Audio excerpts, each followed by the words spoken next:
in the Rocky Mountains. We deal with absolutely everything that Mother Nature can throw at us.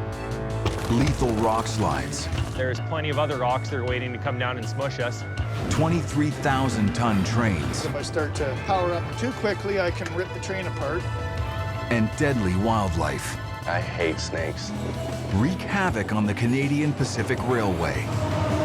Anything to keep the trains rolling. As the winter ice starts to thaw.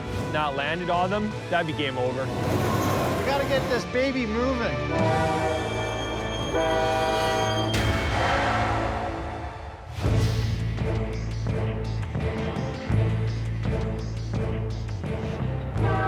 It's springtime in the Rocky Mountains. Rising temperatures are melting the ice and snow as winter starts to release its icy grip.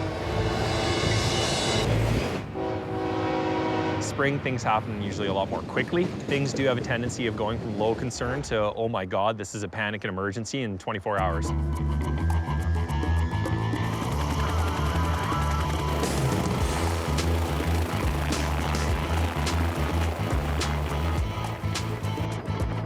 Any seasonal change brings its own problems. The rock in the mountains is going to have a lot of cracks. Water gets into those cracks, and when it turns to ice, it expands. And it's going to push that rock out, which makes for a very unstable mountainside. We are going through that freeze-thaw cycle. With the weather we're having, a rock slide can come down at any time. The Kicking Horse Canyon section probably going to be the most at-risk area, especially in the spring. Roadmaster Nick Byer is on an emergency patrol of his stretch of track, which runs through the Rockies' western border. That's 89.9 miles of the most lovely, challenging terrain that we seem to have punched a railway through. Rock slides here have plagued rail crews since the tracks were first laid in the 1880s. Rockfall-wise, I mean, looking in the ditches, we definitely are getting some. A rock slide can derail a train. It will put a train on the ground. We are going to be heading toward Rogers Pass, continuing our aerial inspection of the track. 180 kilometers west. Full time, 9:19. Veteran train engineer Jordy Hunter and conductor Justin Gehring are setting off from Revelstoke. All right, we're ready to go. They're heading east and must pass right through the rock slide zone to load up with the crucial delivery. Before you get deeper into that, can you give me a little toot-toot as we come by the house in case the kids are out? Are they out waving at you? They might be. Yeah, there they are.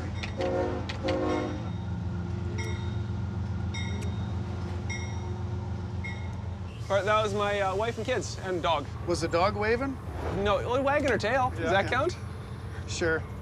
Spending up to 3 days away from home at a time makes being a railroader and having a family a hard balance to strike. But once it's in your blood, it's there to stay. When it's my time to retire, they're gonna have to drag me kicking and screaming off the train. But I kind of like the idea of retiring too. Then I'll have more time to chase trains. Like a dog salivating when he sees a bone. That's Jordy when he sees a train. My wife Pauline asked me, you know, is there any other women in your life? I said, well, yeah, there is. And she's a 300-ton diesel burner, but she's a sweetheart. Oh, yeah. Oh. Today, Jordy and Justin's 170 empty cars will be used for transporting potash, a mineral fertilizer. Once fully loaded, the combined weight of the locomotives, cars, and dense potash will be a staggering 22,700 tons. The heaviest train on the network. Canada mines and ships potash to more than 40 countries worldwide. The fertilizer is vital to help farmers around the world grow food crops, including corn, wheat, and sugarcane. Potash train. It's the heaviest train on the system, so we got good power today. So that's good, because we're a nice long train, and on the hills, it's nice to have lots of power, because then you can go up at a good speed instead of crawling. So we should do good today. They need to maneuver the empty 3-kilometer-long train through the unstable mountains at Revelstoke to reach the potash mine in Kalonzi, Saskatchewan. There, they'll load up with 17,500 tons of potash. Then the train will head 1,600 kilometers west back through the Rockslide zone to reach the port of Vancouver. This is a nice trip. We've got mountains, valleys, there's snow visible all year round up high. Nothing but scenery, bears. Yeah, this is the view from our office window. It's like the best screensaver ever. It may look beautiful, Hey, there's a bighorn sheep on the track. Get off. but 65 kilometers down the line, Nick's flying over a stretch of track through Rogers Pass that sends shivers down railroaders' spines. In 1910, we had an avalanche at the summit of the pass that killed between 50 and 60 Canadian Pacific employees. Because of that, the decision was made to drill the Connaught Tunnel. The Connaught Tunnel was completed in 1916. The Connaught Tunnel took more than 2 years to construct and cost the equivalent of 120 million Canadian dollars in today's money. Able to take trains heading east or west, the 8-kilometer tunnel cuts right through Mount Macdonald. It's an extraordinary feat of engineering. 500 workers removed millions of tons of limestone and quartzite using little more than air-powered drills. It was the longest tunnel in North America when completed, but its length causes problems for trains even today. When we do have the trains pulling their loads through the tunnel, they create a lot of exhaust and a lot of bad air in there. Considering the amount of tonnage that we put through here, it is of a particular concern. To push the dirty air out of the tunnel, engineers installed 2 massive ventilation fans. Today, mechanic Roger McGarrion is gearing up to repair one of the fans with help from father-son team John and Kevin Meyer. He's a high-tech guy and I'm an old-fashioned guy. I need him more than he needs me, or probably half and half. The Connaught Tunnel's fan house sits at its western entrance. Sensors trigger the 3.6-meter tall fans into action when they detect a buildup of carbon dioxide in the air. Huge motors connected to the drive shafts power the fans, pushing out the polluted air by channeling 700,000 cubic feet of fresh air a minute through the tunnel. We're gonna bring in the new shaft, get it lined up onto the gearbox and the fan itself. Slide it in place here. The minus 30-degree temperatures have frozen the grease that lubricates one of the fan's drive shafts. That's why we have to replace the parts that wore out. If the fans in the Connaught Tunnel stopped working, the exhaust gases would be poisonous for any crews or maintenance forces that needed to work in there.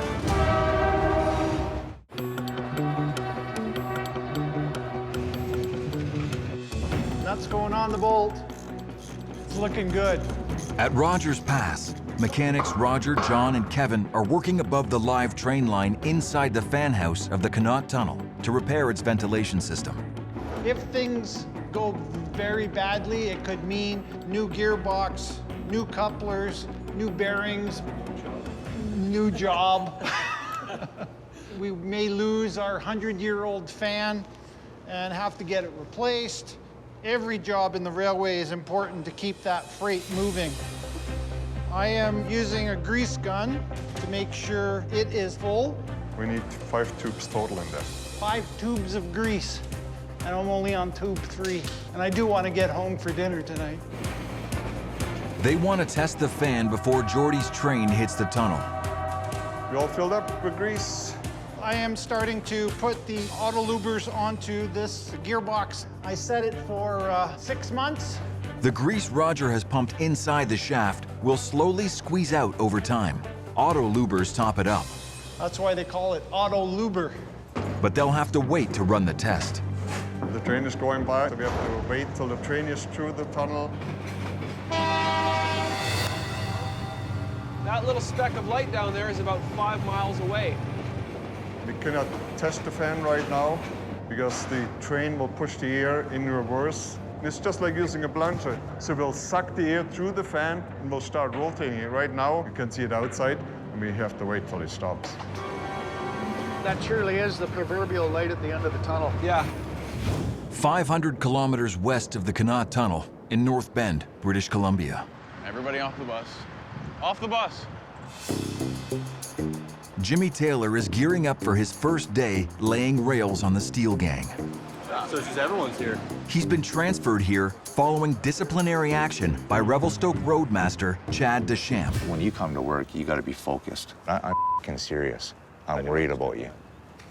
But I think for your best interest is to go try something else. Some may say I don't fit the mold of a typical railroader, which is probably one of the reasons why I'm still here, because I really do enjoy proving people wrong, and I do believe I can do this. The steel gang isn't a demotion for Jimmy, but it is the toughest job a railroader can do.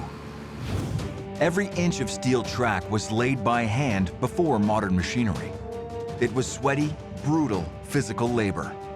The hard men of the gangs used picks, shovels, and hammers to drive metal spikes from coast to coast. This back-breaking work gave the steel gang the reputation it retains to this day.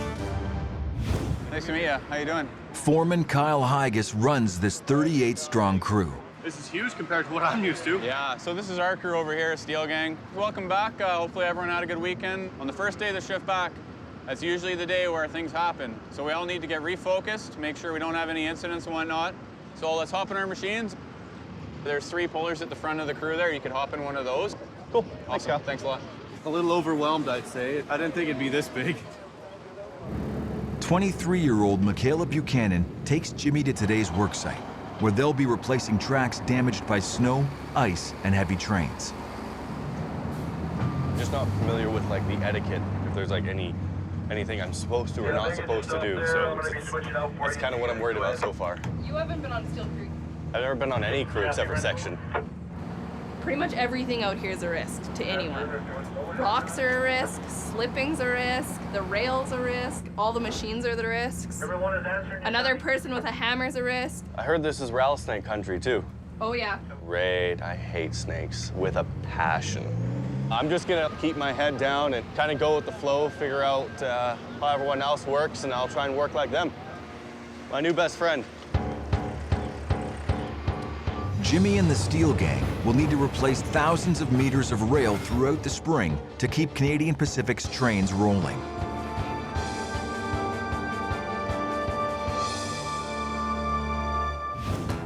"3,000 kilometers east of the Rockies, the Ontario Northland Railway ships critical supplies to off-gridders and First Nations communities that live on the edge of the Arctic.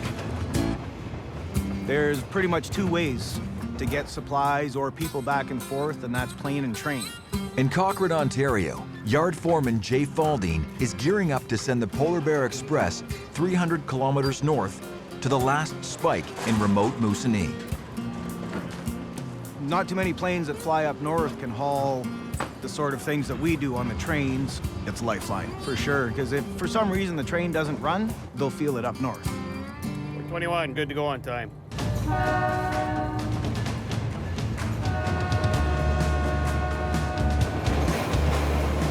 On board today is 26-year-old conductor Mitchell Simmons. Owners, one of the last flag stops in Canada. It's kind of like railroad hitchhiking. We have a lot of camps out here, and people will be flagging us down, waving crazy, and we'll slow down, let the ramp down so they can board, continue on. There's all sorts of people along the line that do live off the grid, and so they have supplies. They usually waiting at the stop that we need to throw the package off at. We just toss her down at them, track speed sometimes if they're used to it. And that's what we call airmail. At the head of the train is locomotive engineer Dale Church. Razordale, Outer Rapids, Moose River. Today we will have flag stops for anybody that wants to get on the train. This line is very important to everybody. 100 kilometers down the tracks. The train gets here before 11. I want to make sure I'm over there. George Ross and his 15-year-old son, George Jr., are hoping to flag down the express to travel north. Oh, we're rushing to get ready for the train. Some last-minute stuff. Getting ready, taking our boat on the train. We're gonna go try some river hunting. Part of the spring hunt when we go on the rivers and try to shoot some ducks, some geese, cranes, basically whatever flies and what's edible. Hunting for all First Nations, like everybody up here in Northern Ontario, everybody does it. A lot of people would rather have our own wild meat than going to the grocery store most times. Everything that flies, except for crows and seagulls, I'll eat it. Rabbits, partridge, beavers, muskrats, moose. I don't eat caribou. I never really liked it. Other than that, I'll just about eat everything out there. George plans to load his boat ATV, and hunting gear aboard the train at Fraservale, then travel 100 kilometers north to Moose River. Here, they'll unload and drag their boat across the ice to reach the hunting grounds. The train makes just one return trip a day, so they must be back trackside in time to catch it, or they could be stranded in the wild. I'm bringing my son with me, Jordy. I've been taking him with me since he was a toddler. I've taken him spring hunting. I used to carry him in a pack sack, bring him in a sleigh. I've taken him on a boat in the fall, spring. He is always with me. George's supply of meat, which he smokes and cures himself, got his family through the winter. Today, he's hoping to stock up with geese. The train should be here soon. Time to go. 21, 1 mile. Fraservale. Hurry up. Above the Rockies, Slower? Yeah, just a little slower. Oh, slower, yep. Roadmaster Nick Beyer is scouting the mountains for rockslides. The issue this time of year is now all that rock that's been frozen up and that ice has expanded is now thawing. Everything that it's broke loose wants to come right down on the track. Rock slides are a significant threat, and because of that, we have measures in place such as slide fences. Canadian Pacific engineers have built more than 450 meters of special barriers called slide fences uphill alongside the rails in areas prone to rock slides. A weak electrical current passes through the fence wires to create a circuit that's monitored by a sensor. Any boulders crashing down from the cliffs hit the fences and snap their wires, breaking the circuit, which triggers an alarm. Any alert is picked up by rail traffic control, and the sensor automatically activates signals along the tracks, warning train crews to slow down or stop. Slide fence is an important safety device because that way we're not running trains at track speed into a possible issue. So we're just on our way back to the airport in Golden now. Finished flying the west section of the territory. A few things to keep an eye on, so we're going to wrap it up. Just east, This tunnel's over 100 years old. Jordy and Justin creep through the Connaught Tunnel. The tunnel cuts straight through Mount Macdonald. For the time being, at least, they are safe from rock slides, a hazard that Jordy has experienced firsthand. I hit a boulder the size of a Volkswagen Beetle. Everything worked out. We didn't go off the track. You don't really think about how frightening it is. Their potential for derailment is there. That's just part of the job, I guess. Above Jordy and Justin in the fan house. Confident this is gonna work. If it doesn't, then the exit's that way. With the train clear, Roger's team can finally put the ventilation fan through its paces. We gotta get this baby moving. Starting fan.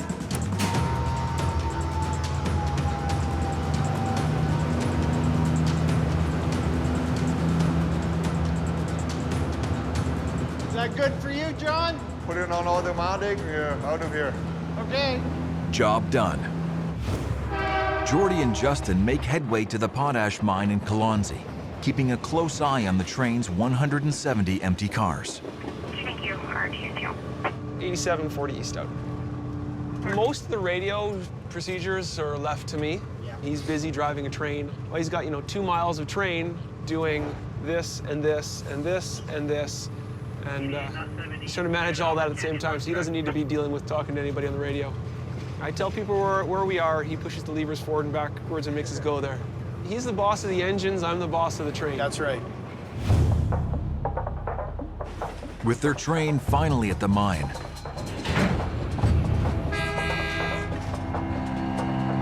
loader Keith Boucher takes over to fill the cars with potash fertilizer as they pass through the plant. Keith's loaders can fill a 113-ton car in only 6 minutes. I'm just loading a rail car to 220,000 pounds on the side and then finish it off at 285,000 pounds, which is railway regulations. Anytime it goes over, we unload it because too much weight on the rail car can make it derail. Potash formed in Canada long before it was even called Canada. 400 million years ago, inland seas dried up, leaving potassium-rich crystallized salt behind. It's been mined and exported from this country since 1943. Take these seals and make sure there's one seal on each lid. You're not allowed to have any organic contamination. From here, we make sure that nothing goes in there. That's why we seal them up. Jordy and Justin's fully loaded train now weighs more than 22,000 tons. They head out, back across the prairies, to run the gauntlet of the Rockslide zone once again.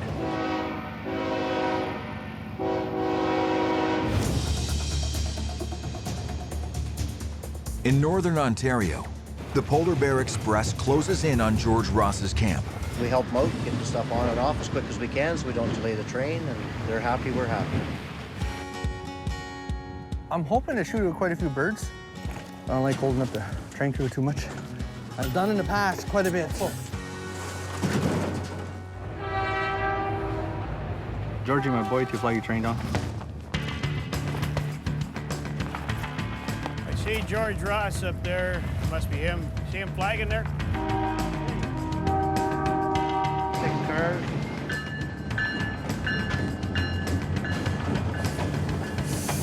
One more now. And stop there.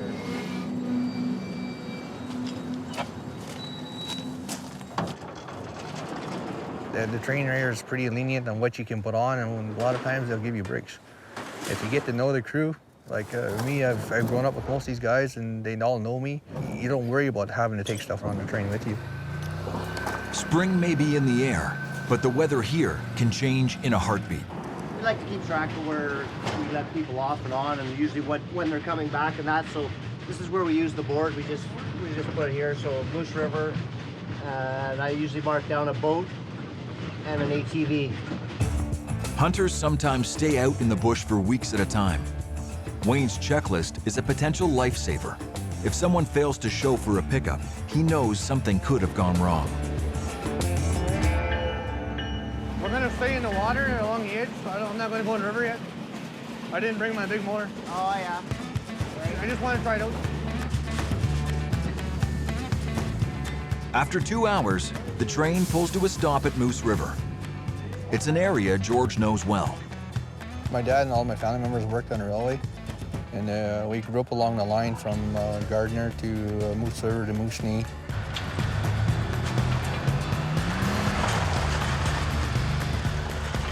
See you guys.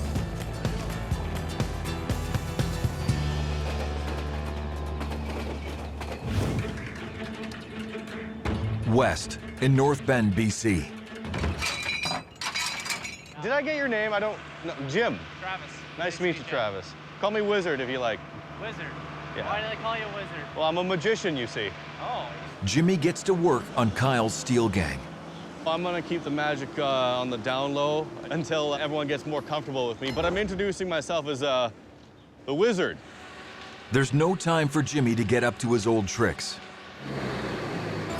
Kyle's team has just 6 hours to replace 150 meters of track so Jordy and Justin's train can pass through here. Curve is where you get the most rail wear because of heavy train traffic. And this curve is 480 feet long. That's how much rail we're going to be putting in here. This 12-ton machine has a special 180-degree rotating boom arm that lifts, drags, and lays new stretches of track that are up to 100 meters long. That's my setup speed swing there. What he does first is he throws the new rail in so it's in track, so it's ready to be installed. So what the guys do now is they go along and bang off all the old anchors, so then the rail will come out nice and freely. Crap. Watch it here.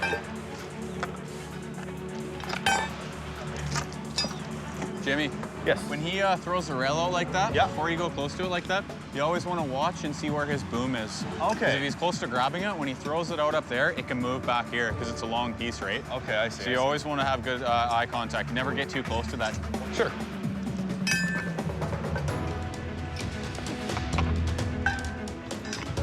I'm gonna be quite a bit more diligent than I used to be back in Revelstoke. Because out here, one small move, you can cost you your life. If you hear the speed swing and the adzer honk their horn, get off the track. Okay. Because they'll be moving that rail. Oh, I see, I see. That's their warning. You definitely don't want to be in the wrong place at the wrong time around here. They catch on pretty quick. If they don't, they're gonna get hurt.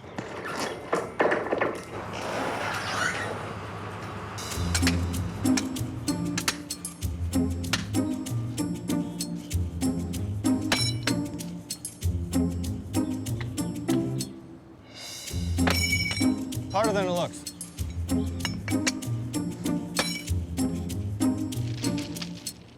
Well, I gotta do it. Yeah, I'm You're gonna the come new guy. over there. You're the new guy. I'll remember that. They picked on me when I was started out.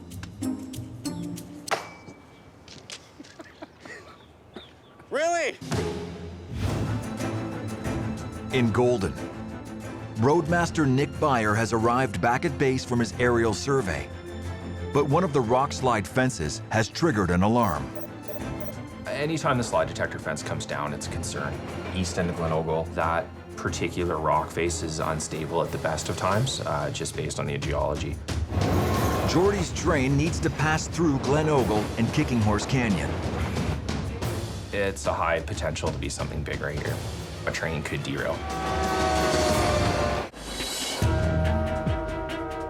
In Kicking Horse Canyon, a suspected rock slide has triggered an alarm on Roadmaster Nick Byer's section of track.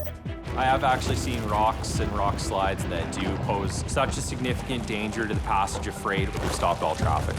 It's extremely important that we go out there and check this out immediately. Nick must coordinate his plan with rail traffic control in Calgary. This team of 80 controllers keeps watch over the movements of up to 300 trains a day across Canadian Pacific's 12,000-kilometer network. I'm going to be crossing you to the south track.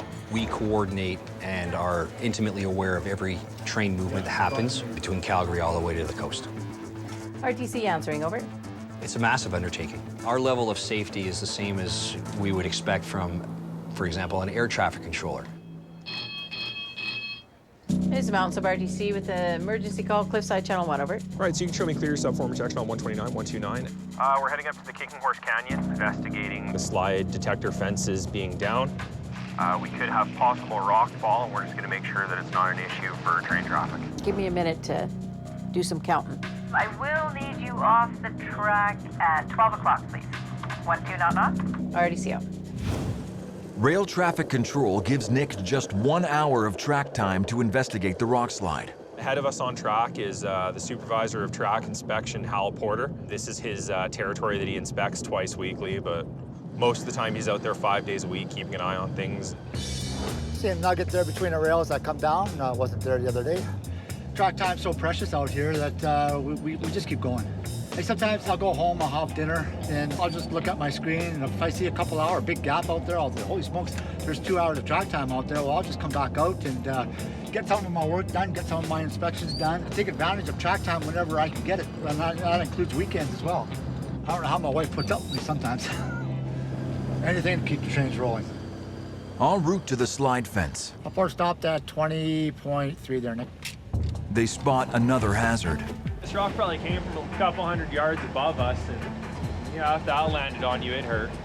The freeze-thaw cycle of spring causes ice in the quartzite cliff face to expand and contract, cracking off massive chunks of rock. The side of the mountain here is coming down as we speak. It's pretty active through here as far as rockfall. And on to the next one. Okay, the slide fence, we're coming up here too pretty quick. This rock right here is the one that came down, and that's what broke the fence. So that is a pretty good sized boulder.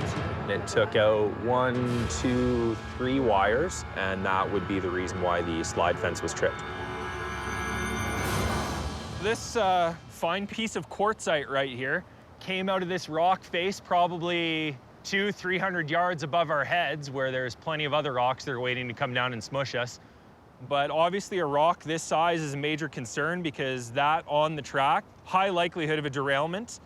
And obviously if I had men working here and that landed on them, that'd be game over.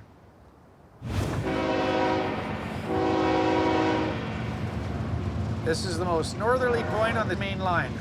This is? Yep, right here, this curve. This little curve. Now I know. And, we got a signal dropped on us here. Restricting. Restricting signal. I gotta slow it down here. The slide fence has triggered a signal alerting Jordy and Justin of a hazard. We had to slow down a fair bit so that we are able to stop quickly should something untoward come up in front of us. The fear of hitting an obstacle on the tracks is never far from any train crew's mind. I was listening to the news last night. The logging railway on Vancouver Island had a derailment there the other day. Apparently the third person has died now. That's the part of the job I don't like. It's the part of the job we have to deal with. It's quite a sobering thing to happen. I imagine their families are feeling it.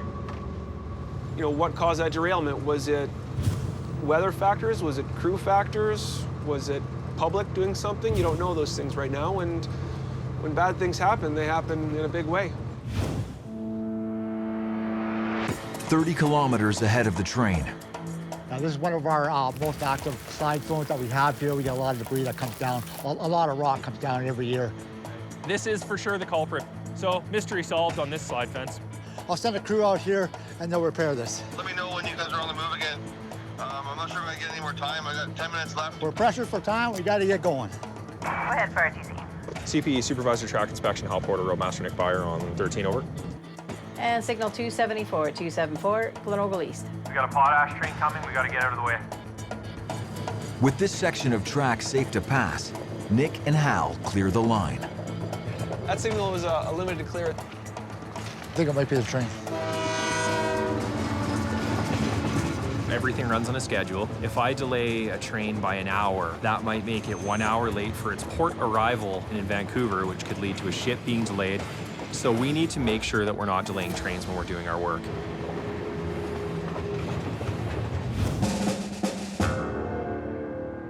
"500 kilometers ahead of the train. We're throwing these ones off. Michaela is teaching Jimmy the tricks he needs to survive the steel crew. If there's plates in the track, you always throw the old ones out. Oh, If you're coming up, there's nothing in the middle, you throw them to the side. I get it. Okay. Doing what I'm doing now, just moving plates, is pretty simple. I'm barely working up a sweat. It's not too bad, but when I was hitting off the anchors, I had to take so many breaks. It was pretty exhausting because you're just swinging, swinging, and swinging. You gotta keep up with the person in front of you if you wanna keep going. Because if I wouldn't have helped him out and I would have walked away, he'd been there for a while. He'll need to pick it up if he wants to stay around, that's for sure. When not helping out the rookie, Michaela's job is working the spike puller. How long you been operating the puller? About a year. You must like it then. It's better than being on the ground. Hey, come on now. I like this. This is nice. I've chucked my fair share of plates. It took me a year before I got a machine. And you also have to put in the hours. He'll be swinging a hammer for a while. I definitely think I came here with a false sense of fear, honestly. It's quite a bit better than what I expected. Or is Michaela just going easy on the newbie?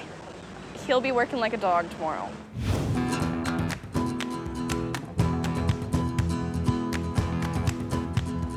East at Moose River, Time to go for a walk. George Ross and George Jr. start their goose hunt. The section guys, they were just saying that there was a whack load of geese that were over here. They took off before they came in. And this time of year, usually, like you showed in that corner over there, if we get the boat in there, might have to drag it on the ice. Either way, that's where I'm going.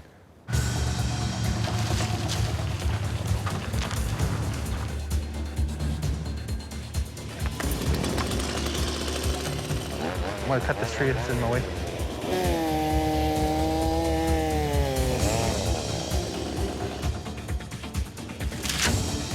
We'll push it down.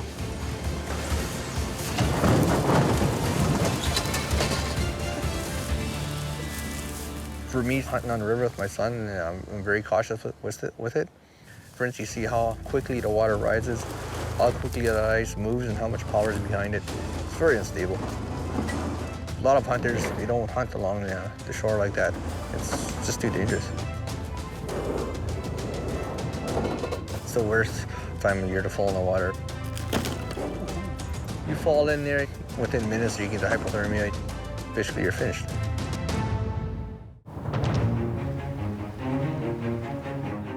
In northern Ontario, Look at all the water we have.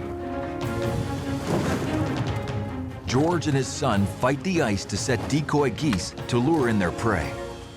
A number of instances where I was in the water like this, and you don't realize how much power is in the ice. It'll push your boat, no problem. It'll flip you over if you try to fight it. These plastic birds should trick the geese into thinking that this is a safe spot to land. So I'm gonna try to make it as decent as possible so I can pull the boat right in here.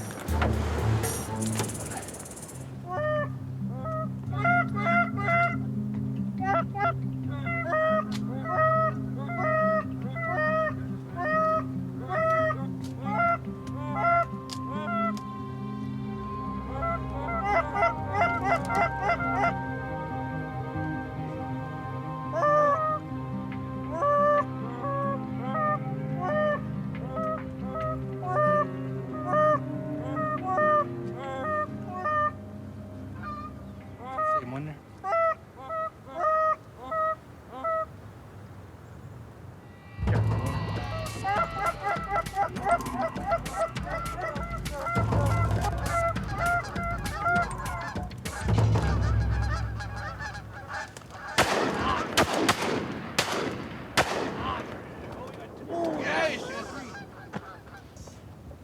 Now we just gotta get him. You know where you gotta go, eh? Yeah, you go around the trail coming down. Yeah. Hurry up! There's a shoreline over there. Just go down that trail over there. He has a lot of responsibility when he's with me. He's able to go in ATV, take his gun, walk around. He has a lot of freedom. I try to show him that if he wants to do it, he can do it. Oh, here comes the storm. The lovely clouds. The weather is turning. They need to move fast to avoid getting stranded. Junior returns with the 2 geese they shot. The geese will provide a feast for George and his family. What they don't eat will be preserved for the months ahead. Going to train? Yeah, with the bike, to make the time go faster, don't have to pull the boat by hand. You got the winch on the bike and try and get the boat out.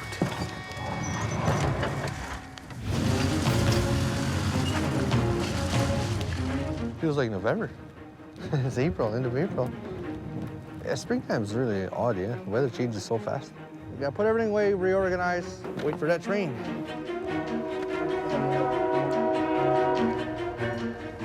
Finally!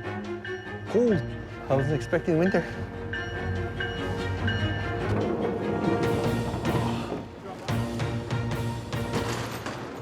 The weather changes so fast. You try to be prepared for everything. I got lucky this time when I was prepared enough. It sucks sometimes, but it's just the way it is. Come on, Jordy.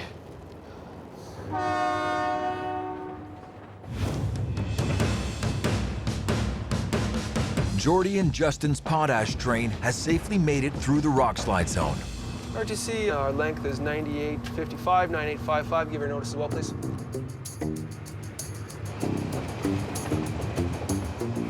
Sounds good. Did you happen to grab all your fuel levels?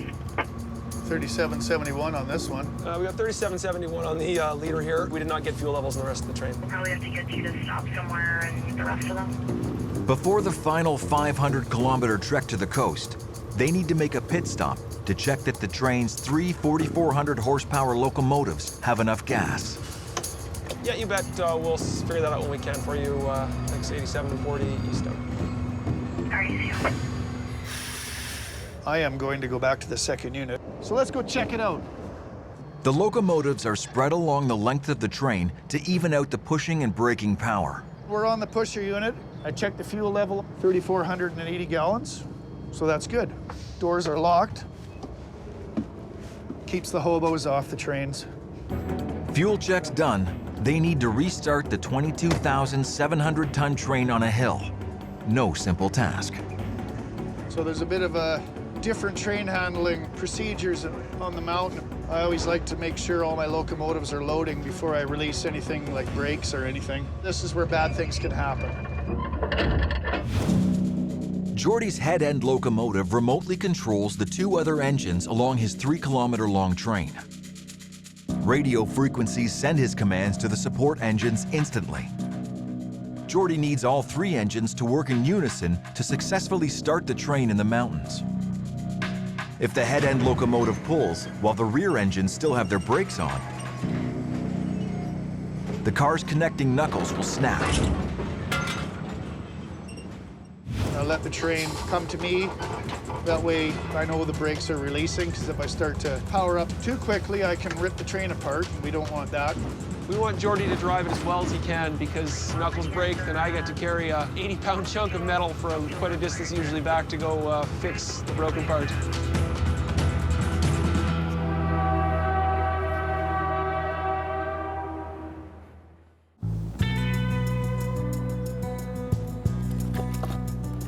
In northern Ontario, this is our family camp here. George and his son have returned to their camp from their hunt. We're gonna smoke some geese. I already got some up there. When you smoke them, it's already pre-cooked, right? If you freeze them, just gotta boil it or throw it in the oven. My family, we love it though. We eat it all the time. I'm keeping all the feet here. My aunt and uncles eat that. Obviously, we'll roast that. You can pick all the meat off of it. This part here, the same thing. We boil it for gravy. Put dumplings and potatoes in there. I'm keeping the hearts. My kids like eating that. The gizzards, my parents are gonna keep that. We got some elders and moose that want that, and then a couple of geese we'll give away. I've always made a point to give elders some wild meat. I still give a lot of meat away to my uncles and aunts and grandfathers. I'll just give what I can. This is the goose we shot in Moose River. We're gonna gut it, debone it, and smoke it. I enjoy hunting, plucking, enjoy being in the bush. We have accomplished what we wanted to today. They're all smoked. They'll last us till the fall hunt. I'm just getting hungry looking at it. Can't wait to eat.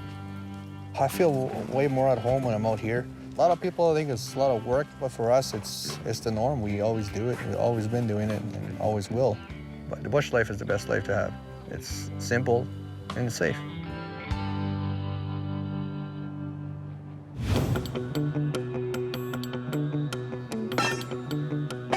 Ahead of Jordy and Justin's potash train in North Bend, BC. So you can see along there, all the plates are sitting nicely. Jimmy and the team have laid nearly 150 meters of new rail. Any anchors the machines miss, I gotta put on by hand, and any loose scrap, I gotta take and just throw onto the back of this machine. Simple, really. It's just not as repetitive as what I've been doing before. I was always told that the laborers put on all the anchors. I've never heard of an anchor machine. Modern machines have definitely made life on the steel gang more bearable. Kyle's crew uses grinders to rough up the edge of the rail before the final welding. After we lay in the new rail, what we have to do is weld in the new rail to the old rail. This guy actually clamps onto both ends of the rail and actually just pushes them together and then welds it. The yellow thing that's actually on it right now is called the puller. That's what pulls the new rail into the old rail and pushes it up tight. And then this orange piece, that's the actual welder head. The welder heats the ends of the rail to more than 1,000 degrees to fuse them together. The puller only lets go once the weld is cool. It's a pretty cool process. Job well done. Jimmy's first day on the steel gang is nearly over. I've been the new guy before. I know what to expect. The guy's teasing me a little bit, but it could have been much, much worse. I think I can do this, honestly. I think I can do this. I think you'll do well. Just he has a pretty good head on his shoulders, so he just needs to keep focused, keep working at it. With the track secured, the potash train can pass.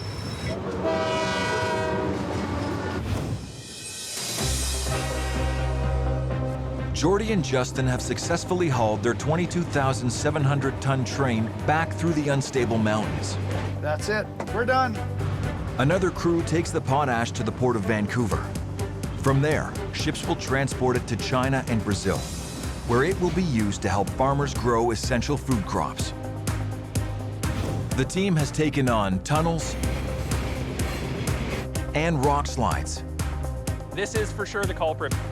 to make their delivery on time. It's important that we ship potash because it's just part of the integrated supply chain for Canada.